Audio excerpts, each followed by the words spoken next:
And now Native Americans and Europeans. This is part 1 of 2 parts. You can see this is going to span parts of chapter 1 and chapter 2. So when we're looking at the Indians versus the Europeans, in fact, when we look at like 1750, so this is like leading up right to the time period before the American Revolution, everything like that.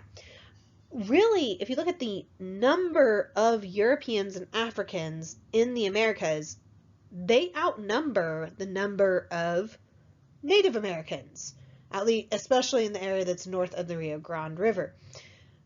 But Indians really dominate most of the continent. And so what this means is that some Native Americans have been dealing with colonists for over a century, whereas others have barely been in contact with them at all, although generally they all would have been affected by the colonists by this point, partly because of the spread of disease.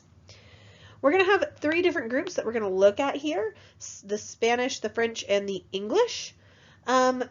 These are just one-word summaries of basically these groups' relationship with the Native Americans. So for instance, Spain really sought to have direct control over the Native American inhabitants.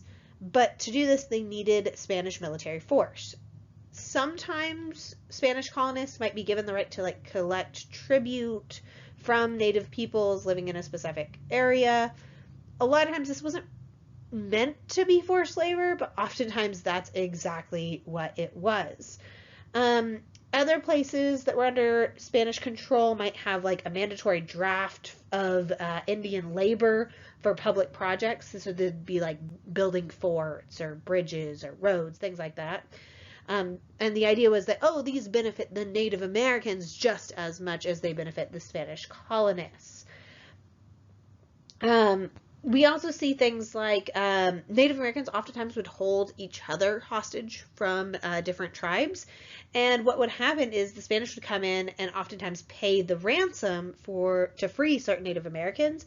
And what would happen is these rescued Native Americans would end up having to be obliged to work for the Spanish colonists because of it. And what really happens is whenever the Spanish come into an area, those who resist against them would be severely punished.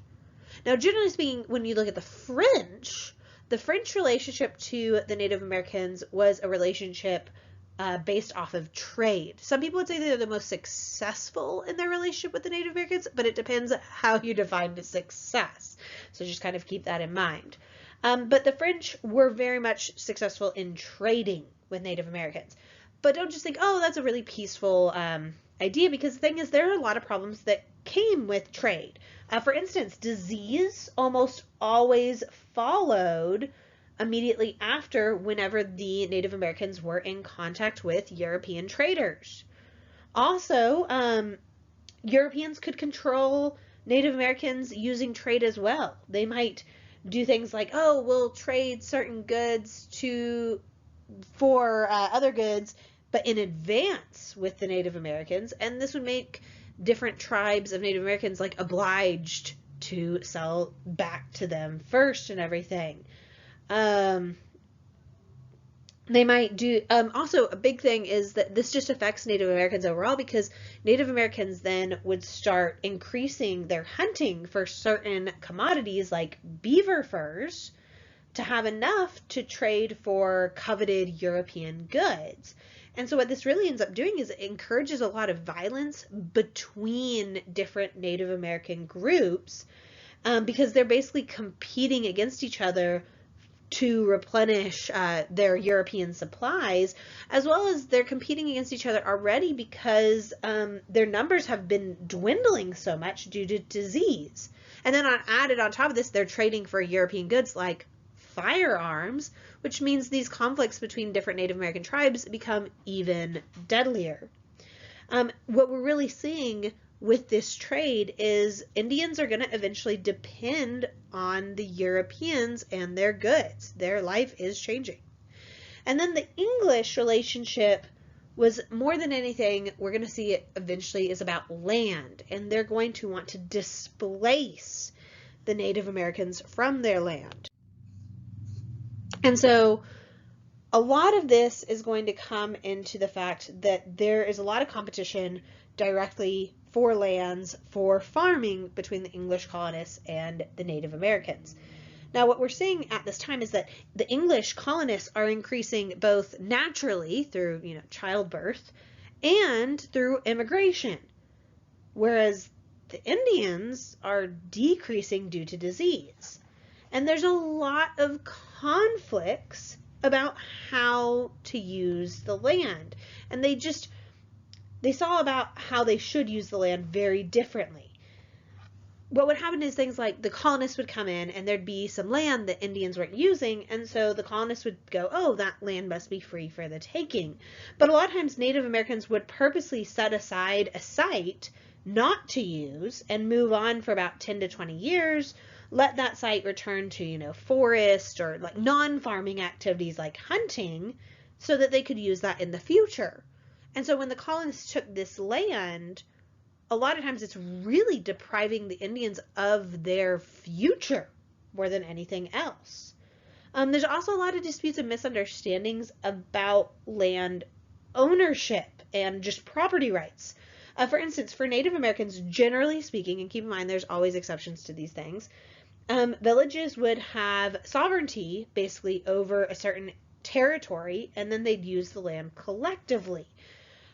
Whereas Europeans, they saw ownership of land as like an individual and exclusive right to that land.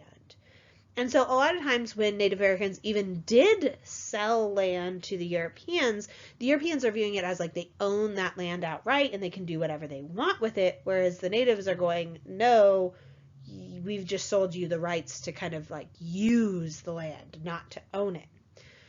And so this is really problematic because then these settlers would, start cutting down forests, damming up rivers, fencing in land, letting their livestock loose in the woods and stuff. And this is going to affect Native American society because, with the cutting down of forests, that depletes them of hunting grounds. It would disturb, their Indian fishing grounds with, damming up rivers. Suddenly they're trespassers on lands that they thought that they collectively owned. And so what we see more and more often is that the colonists are displacing the Native Americans. Even when they did buy the land and it wasn't in dispute that they own it directly and everything like that, a lot of times they might buy it from those who had no right to sell it. And on top of that, really the Native Americans would become more and more resentful of the colonists, who they saw as wanting more and more and more. And in fact, some colonists, especially English colonists, might just settle on certain land without permission and then ask the government, please protect us from the Native Americans. So more and more often, in response to all this, the Native Americans would just move further and further west and form newer Native communities just beyond these settlements, especially English settlements.